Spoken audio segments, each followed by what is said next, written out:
Hello, Data here. Welcome back. Hope you are doing well.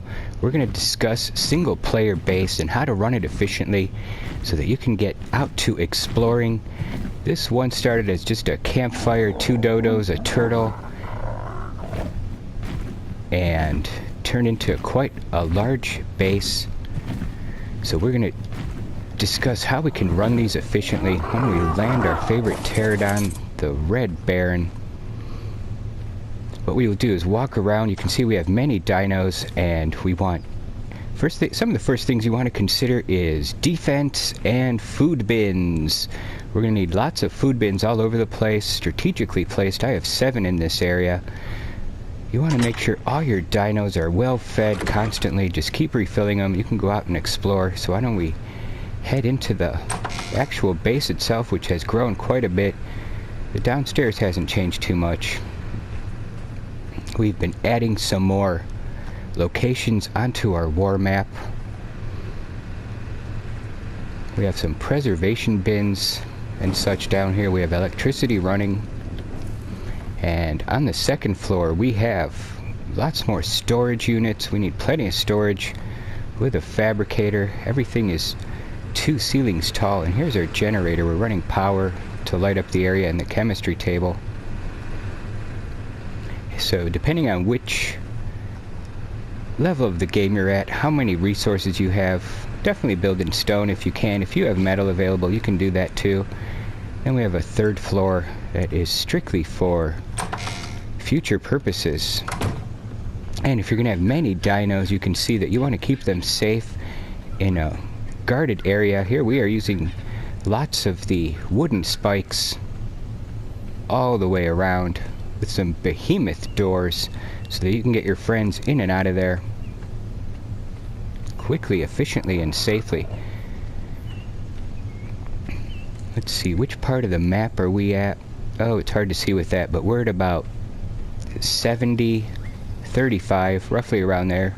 There's another food bin. They cover roughly a 20 foundation radius, so you don't need to put too many out. Just make sure they all have that little crop plot symbol on top of them, and you will know that they are within the zone. Here's our friend 7, one of our first teams that has survived.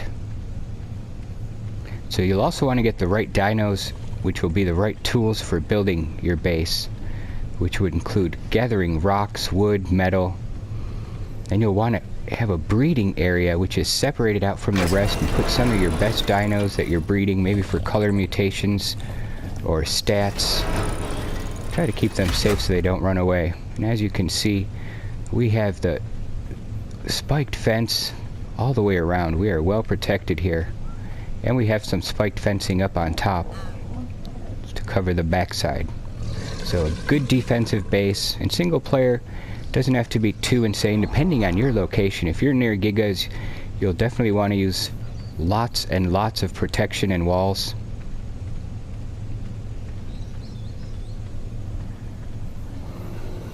Let's see if we can get onto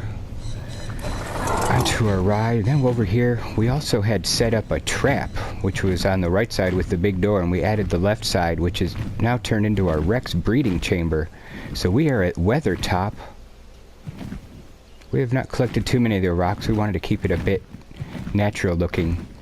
And this area also has a wonderful cove, which we have some of our rafts in them. Our boats that we have used for taming.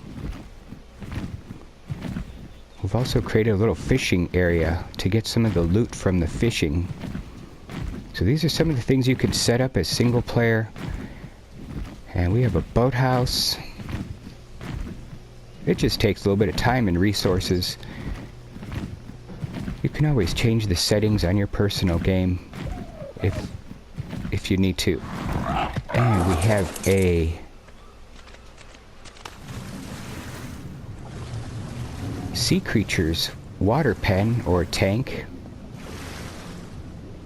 I think that has a food bin down there also. So we just have that blocked in with a wall and a behemoth gate.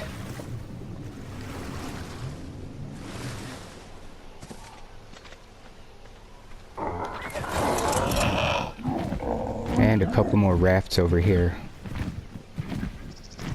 for the deep sea stuff. Alright, maybe set yourself up with a beacon. So if you're up in the north in the winter area, you'll definitely want to be more efficient with your heat and resources for creating heat, because it gets mighty cold up there. And be very careful, because there's a lot more dangerous creatures. But we are down here on the south side of the map, where it is still quite dangerous, but the temperature and the weathers are a little more bearable. And one of the final recommendations is work in numbers of 3 as a single player. You don't need lots of everything. Everything in 3 seems to work well. I have 3 frogs. Used to have 3 compost bins, which were enough to fill everything up. 3 birds.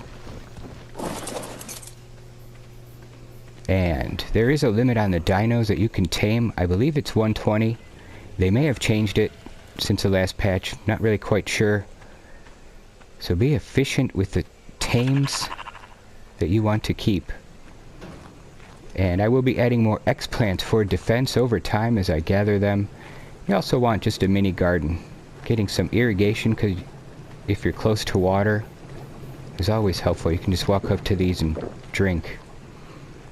Stay hydrated, my friends. I'm not always thirsty, but when I am, I drink water. Alright, there's our close to home cementing paste factory. And finally, in the back, to keep us alive, you want to try to keep some dodos. There they are. They give us many eggs for our custom recipes. And they're also a good source of fertilizer. Nice little pen for them to stay in. And this is when I found this base, this is the first fireplace and the first storage unit I built, and it's all built off of there since then. My windows open up top. And finally, we have a smithing area. So we definitely want to set up one of these with 6. I found to be most efficient for smelting that metal. It needs lots of metal.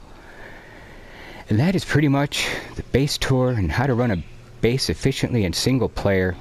Hope you guys enjoyed that. Hope that helped you out. We're on the island. Beautiful place. We'll see you in the next video. I want you guys to have a great day.